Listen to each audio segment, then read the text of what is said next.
You're listening to Making the Cut, the mostly true life story of a retired surgeon from 1C Productions.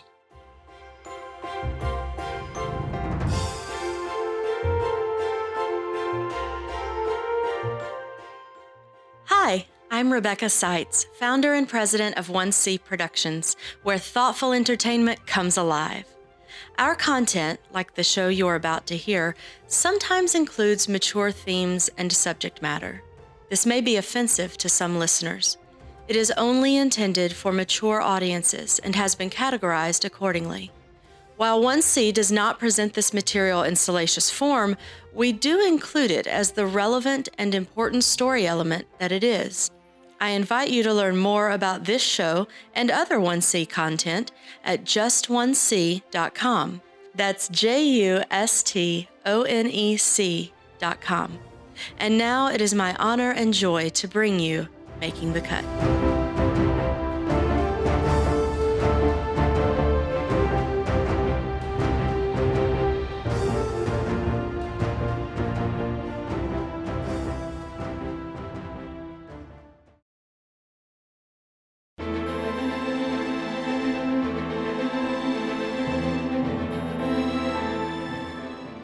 The headmaster was wrong.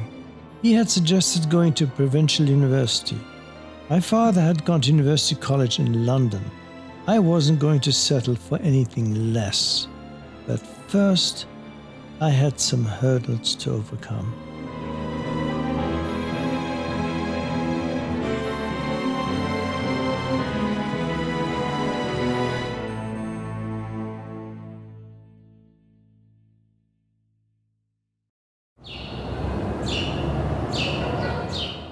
The bus was late. I stood at the stop just before 7 a.m., shivering in the early morning light, shrouded by Mancunian smog. I had a noontime admission interview at University College Hospital Medical School, London. Its outcome would determine the course my life would take when I finished at Burnage Grammar School in a few short weeks. The headlights of the double-decker bus emerged through the swirling fog of Wilmslow Road. It lurched forward, attempting to make up time, lumbering through the snarled traffic toward Piccadilly Station. Approaching the stop, I jumped off the rear platform and ran through the station. I chased the slowly departing intercity train down platform number 7 and then leaped through the open door of the last carriage. A middle-aged Caribbean conductor had lingered there, weighing my chances of success. In a split second, he stepped aside as I lunged into the moving train. Panting, I dropped to the carriage floor, suit jacket crumpled under my arm. He admonished my recklessness, sold me a ticket, and slammed the door shut. The train gathered momentum. It rolled out onto open tracks, through the Lancashire countryside heading south. Destination, Euston Station, London. I was on my way.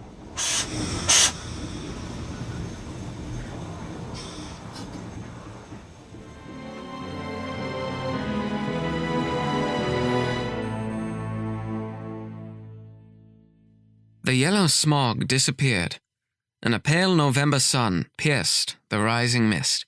The train passed the massive Jodrell Bank dish, the world's third largest radio telescope, pointing toward infinity, seeking contact with intelligent life in deep space. Today, I was free from the parochial school environment, its tedious routines and the constant workload preparing for university entrance exams, the A-levels.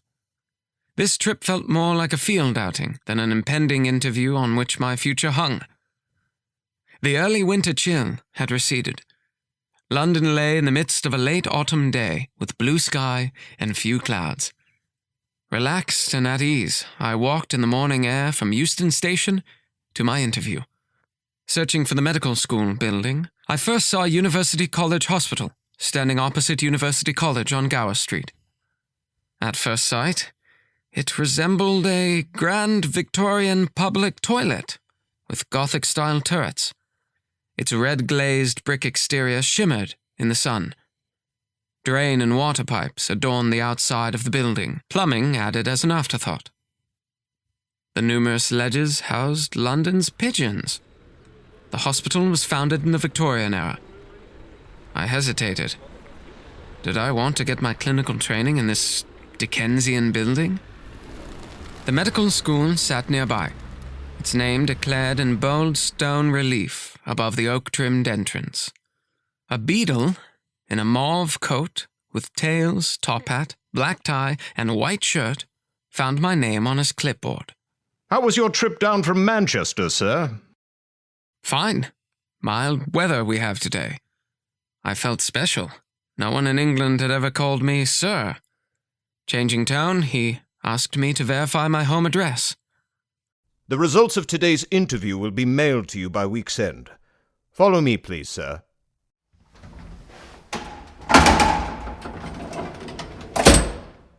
We ascended 2 floors in a caged elevator.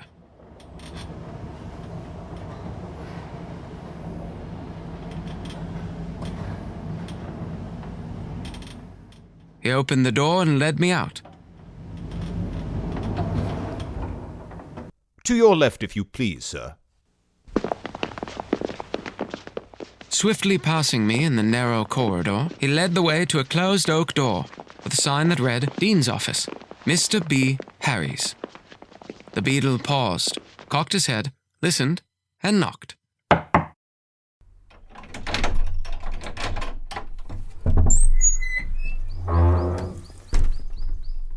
He ushered me into the sanctum sanctorum.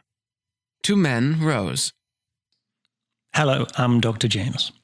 The second man was a white-haired, distinguished-looking, more reserved person, wearing a clinical coat. He emerged from a cloud of pipe smoke. Apparently, the dean. Sit.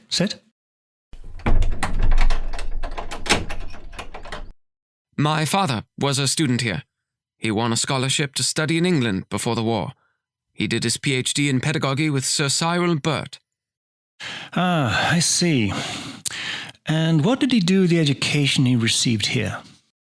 He became a professor of Arabic and education at Cairo University, and later a lecturer at Manchester University. So you grew up in Egypt? No, my sister and I were left in Germany after the war. We joined them in Manchester 5 years later. I see from your application you were in Manchester 2 years. Did you then return to Egypt? Yes, but he joined the United Nations in 1955. He died in 1957, working with UNESCO, heading up a multinational team focused on an educational program of the Arab refugees. I last saw him in Old Jerusalem during the summer of 1955. I'm sorry to hear that. Yes. I remain very curious to know how he died. It was sudden and unexpected, you see. Perhaps it was avoidable. By understanding what happened, I may be able to prevent this from occurring in my patients. So is it just you and your mother now? Well, not quite. She is currently living in Cairo. I live alone in Manchester and take care of myself. My, that's quite the responsibility at your age. Thank you, sir. I'm managing all right. What's your nationality? I knew my answer, Egyptian, would be problematic. Being Egyptian is why my physics teacher excluded me from a field trip to a nuclear power plant. Despite them telling me I wasn't up to snuff in math, being Egyptian must also mean I was sufficiently brilliant to be an atomic spy. I am Egyptian. Why do you want to become a doctor? I'm not sure, sir.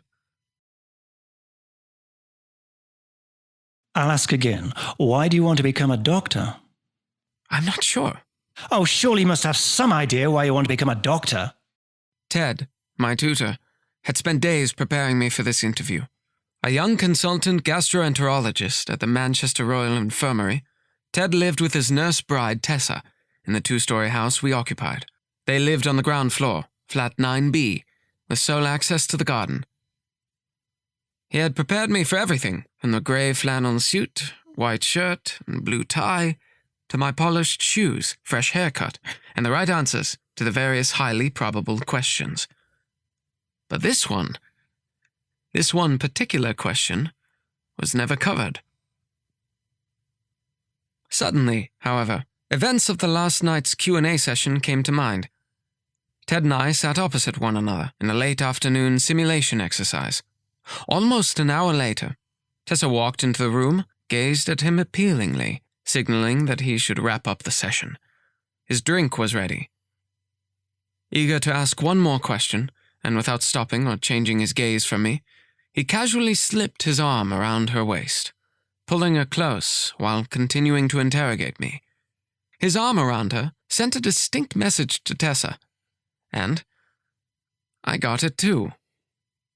Facing the dean, I answered hesitantly, "Because of the nurses." Both men rose, shaking with light relief, and collected their papers. They shook my hand. I acknowledged their joviality with a smile.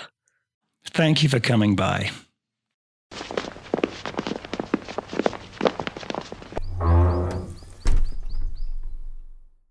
Had I blown it?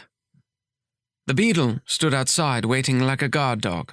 The dean deftly passed him a yellow folder. I followed the regally dressed Beadle in a state of unease. We entered the lift. He peeked into the folder, quickly snapping it shut. He escorted me to the medical school entrance. Tell me, sir, how you pronounce your surname. I told him. Ah, yes. Where are you from, if I may ask, sir? Egypt. I served in El Alamein. With pride in his voice, he gave me his goodbyes. And then, Look forward to seeing you in October.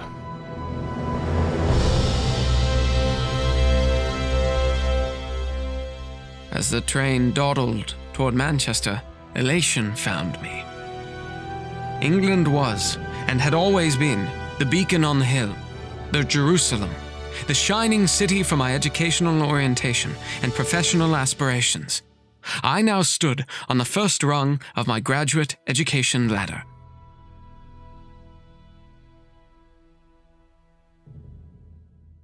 The next day, Thursday, I was back at Burnage Grammar School. How did the interview go? Oh, quite well, Headmaster. I got in.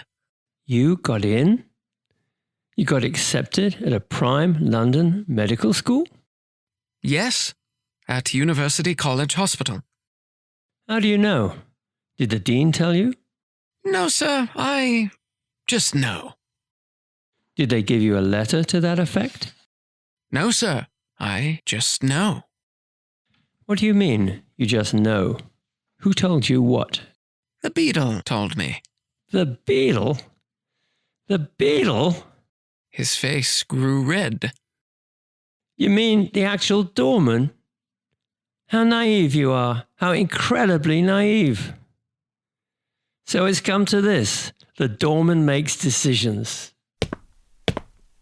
He snorted, walking away, farting loudly as his academic gown flapped behind him. Was I mistaken? Had the Beadle not peeked into my file? Had he not wanted to know how to pronounce my surname only when I was leaving?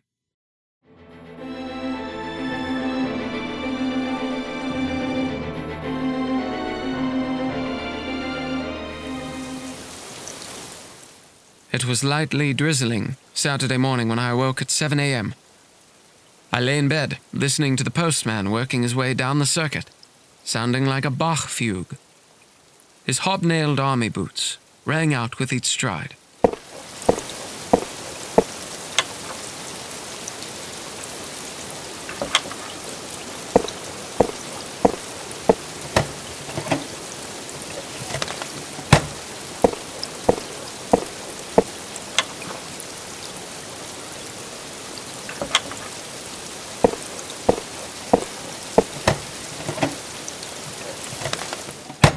I held my breath. My heart pounded. Did he have mail for me? It was not the gentle swish of a light letter.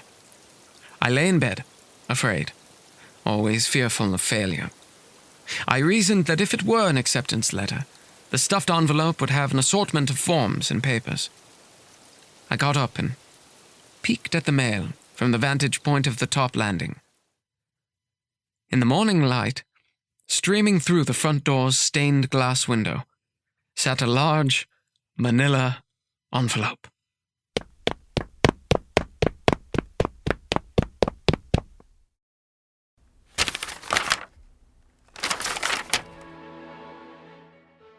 I made out accepted before tears of joy flooded my eyes. Numerous flyers touting various university clubs and interest groups tumbled to the floor. I reread the word. Accepted. Accepted. For a moment, my father's ever-present admonishing spirit receded. Fuck you, Dad. Fuck you, Headmaster. I did it. I had my ticket to London.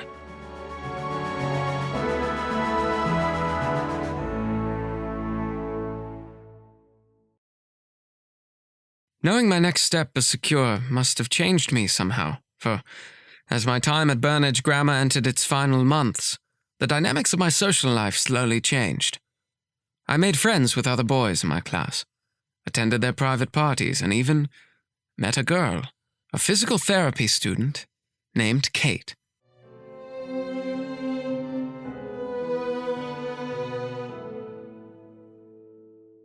Her magnetic looks drew me to her, seeking understanding and body warmth in frigid Manchester weather. We joined Saturday night dances, shaking our bodies to the Beatles' refrains. On weekends, we walked the snow-covered parks or sat chatting in my flat while she gave me a back massage. As her gentle fingers kneaded the muscles beneath my skin, the tension between us grew. I convinced myself that I loved her, and she loved me. I did not miss Mother as much now. She had left me to cope on my own anyway. She was nothing but a stranger who could not be trusted. As my relationship with Kate progressed, and we fought, then gave in to the growing sexual tension, I passed my examinations. My chronic anxiety disappeared. I found myself free to enjoy a long summer holiday, decided to attend a free 2-week youth conference on the industrialization of America, arranged by the U.S. Cultural Exchange programs. Afterward, I could take the train up to Oma and Opa, spend the rest of the summer with them. Kate, though, did not have time off. We parted, the scent of her musk lingering on my fingertips. I was already missing her before the first step away. Crossing the English Channel, I took the train to Goethe in the Lüneburger Heide, northern Germany. I headed to the old monastery set on the fringes of a vast, wooded heath in a dense pine forest. The gentle winds through the trees induced an inner peace, a state of tranquility. I felt very much an adult, full of confidence, about to become a medical student at 19. I missed Kate. Or did I just miss the physical presence of a woman? I wasn't sure. I gathered together with 30 other young people from many countries to learn from a faculty of American scholars. We, along with the instructors, ate in a communal hall.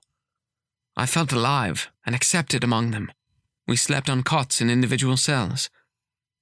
I couldn't help but notice that many of the women, German, French, Senegalese, South Africans, were attractive. Sonia was tall and slim, with red hair, freckles, and smiling eyes. She came from Oxford, planned to spend a year in Rome learning Italian. Her cell was next to mine. She chatted freely with me as I lingered in her open door, watching her unpack. An older 21, she surprised me by casually laying out her skimpy underwear, unaware that her relaxed sexual presence was wholly unfamiliar to me, even as I welcomed it. I was aroused, hiding my feelings by nonchalantly telling her about Kate. knowing Sonia was older, made me think she was out of my league. Still, I imagined we could become close, even lovers. That night, I scratched with my nails the cell wall that separated our two beds, but heard no answer.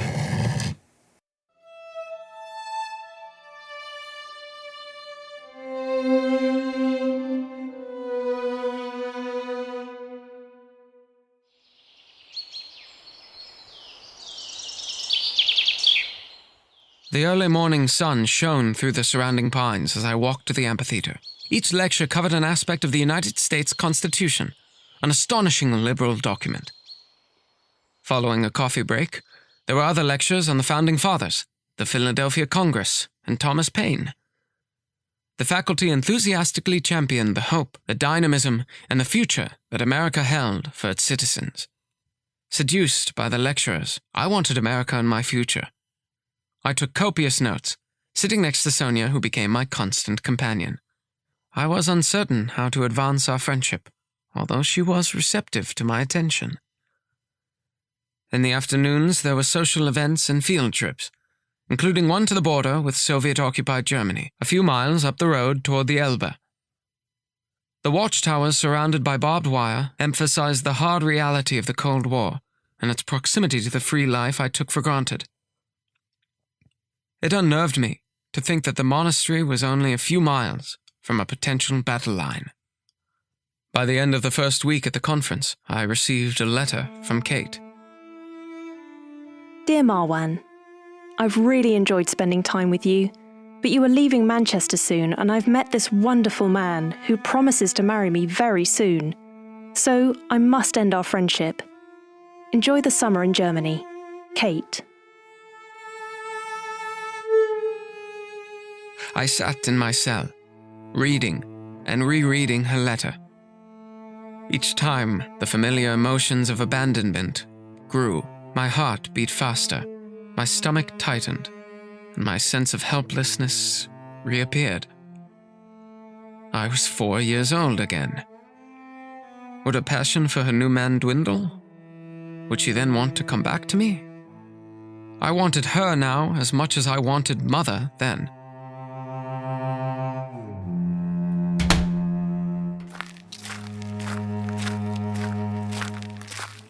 I departed the conference well before learning about the full extent of America's industrialization.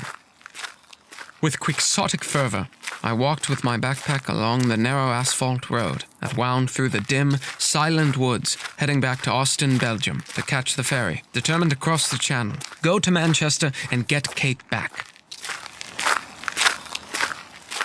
The two-way road cut sporadically through open meadows.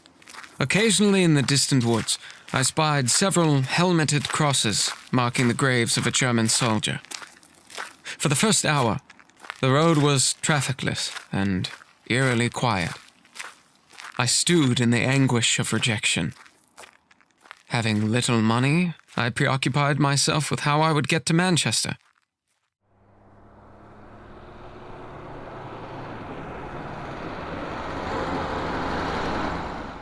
A white Mercedes loomed behind me, stopping at my wave. The driver was a contractor in his early 40s, who looked honest. A safe ride. I got in. Overcome with self-pity, I related my story. Weeping, he looked sideways with empathy, one eye on the road. I was a soldier on the Russian front when I got a similar letter from my girlfriend back in Germany. The freezing wind blew my letter away. Death was all I wanted. I stepped out of my trench into the deep snow, howling at the Russians. "Shoot me! Shoot me!" My comrades tried to pull me back. I kept walking forward in the whipping snow, tears freezing on my face, bellowing her name, crazed, distraught. They stopped shooting, took me prisoner, and offered me hot food. I eventually returned to Lüneburg. I fell in love again. I have 2 wonderful children and an astonishing wife. I fell silent, although my tears resumed. As we drove on, He watched me in pensive stillness, meandering along the road. I'm in no hurry. I drive you to Ostend. Promise me you will not do anything foolish. You will get a new girlfriend. You will be very happy. You'll become a famous doctor. When he dropped me off at the ferry, he reached into his wallet and gave me a 50-mark note. I hesitated, overwhelmed. I never asked him his name, but I took in his valuable lesson, the life-altering power of a random act of kindness. I went on to Kate's home, the former soldier's words still ringing in my ears. Of course, I did not get to see Kate when I got there. Her mother was very sympathetic. We sat in a kitchen, and she offered me a cup of tea, while I cried, more out of self-pity than love for her daughter, if I'm honest. She reminded me that I was bound for London, starting a new life. Medical school. She told me that I would be happy. Life would be fulfilling. I went home wondering if Kate had truly loved me, or if I had truly loved her. What exactly is love, anyway? To me, it was an intense but nebulous state of mind, a feeling, one of ambiguity and turbulence involving trust, jealousy, betrayal, contradictions, and uncertainty. Driven by lust, tempered by fear of pregnancy, passion and pain, more than casual sex, and in Kate's case, less than romantic love. I was confused. Confused. Would another girl ever fall in love with me? Cherish and hold me? Would I love again? Truly love and feel for another person? And if I did, would it only lead to abandonment again? Kate's mother was both right and wrong. My life would indeed enter a new phase. I, however, would continue the pattern of seeking a warm female presence in my life to assuage the giant hole left by my absent mother.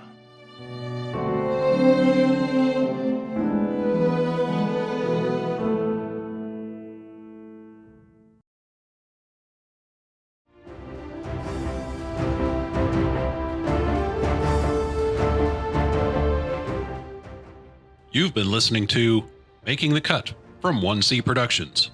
Making the Cut was written, produced, and directed by Rebecca Seitz, based on Michael McGead's manuscript, Mastering the Knife. Noah James played Michael McGead. Other roles were brought to life by the voice talent of David Marcus, Gareth Rockcliffe, Martin Strassmore, Sarah Griffin, and Roman Colmer. Making the Cut theme music by Kyle J. Baker. Audio engineering provided by Zisher LLC. Learn more at makingthecutpodcast.com.